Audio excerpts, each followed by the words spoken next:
হাবোটের সাথে ইলেকশন কমিশনের কোনো না ওটা ইলেকশন আমরা টাকাটা যে ইলেকশন কমিশনকে ইলেকশন কমিশন খরচ হয়েছে ল এনফোর্সিং, তারপর রিটার্নিং অফিসার এইগুলো যথেষ্ট কঠিন হিসাব রক্ষা করতে। হাইবোর্ডের জন্য কে কোথায় ঘোরাঘুরি করলো কি বললো ওটার জন্য আমরা সংস্কৃতি মন্ত্রণালয়ের যে অর্থ দেওয়া হয়েছে সেটা তাদের আমি ঠিক জানি না। আমি দিয়ে দিচ্ছি আমার ওয়াইফের তো ও তো কমই ট্রাভেল করে যে আমরা আরো কয়েকজন ফজল কবির বোধে দিয়েছি। এটা নিয়ম ওরা দিয়ে দাও। এর আগে গভর্নর ছিলাম ওটা জমা দিয়ে দিচ্ছে। আমাদের আর আমাদের নতুন করে পাসপোর্ট করতে হবে। আপনাদের মতো ওই অর্ডিনারি পাসপোর্ট নিয়ে এখন আমার ঘোরাঘুরি করতে হবে। আপনার ভিসা নিতে হলে আপনার এমনি ইন্ডিপেন্ডেন্টে ইস্যু করতে হবে। আগে লাল পাসপোর্টে ঘোরাঘুরি করেছে না করে ভিসা দেন, এটা হবে না। স্যার সম্মিলিত ব্যাংকগুলোকে নিয়ে স্যার বিশৃঙ্খলা তৈরি হচ্ছে স্যার। মানে আমার ভিসা নিয়ে কোনোদিন প্রবলেম হয় না। আমি তো একদিন সবুজ পাসপোর্ট এটা দেখেছি। টিআইবির লোকজন সবকিছু দেখতে পারে না, তো ওদের তো চোখে ওদের তো দিব্য দৃষ্টি নাই বা ভালো দৃষ্টিও নাই, দেখতে চাইলে দেখতে পারেন অনেক কিছু। এত কিছু আমরা শুধু আপনি রিফর্মের আইন টাইন তো দেখবে না, কতগুলো প্রসিডিওর সিম্পলিফাই করেছে আপনারা জানেন। আগে আপনার বাইরের ওই জার্নাল স্কিম পারমিশন নিতে হবে, আমরা বলছি না অটোমেটিক্যালি হবে। এগুলো আপনারা দেখেন না কেন কি কি করেছে আপনারা।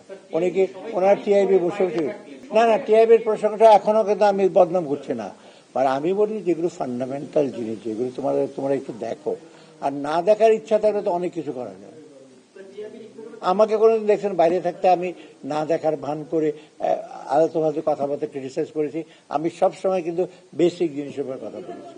তাদের এক্সপেকটেশন ডেফিনেটলি আছে মানুষের যে আমরা ভাষণ দিই, আমরা সংস্কারটা, কিন্তু সংস্কার করতে হলে কিন্তু সবার সহযোগিতা লাগে, প্রসেসটাকে লাগে।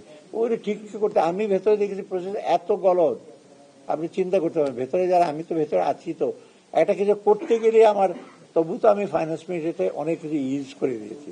ফাইন্যান্স সেক্রেটারি বা নাজমা আছে বা এরা তাড়াতাড়ি করে দিচ্ছি যে আমি ইমিডিয়েটলি সলিউশন দিই।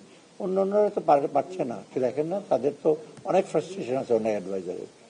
কারণ আমি যেহেতু আমি তো সিভিল সার্ভিসে গেছি, আমি ট্রেন হয়েছে, আমি জানি কিভাবে কি করতে হয়, কিন্তু সবার তো ওটা জান।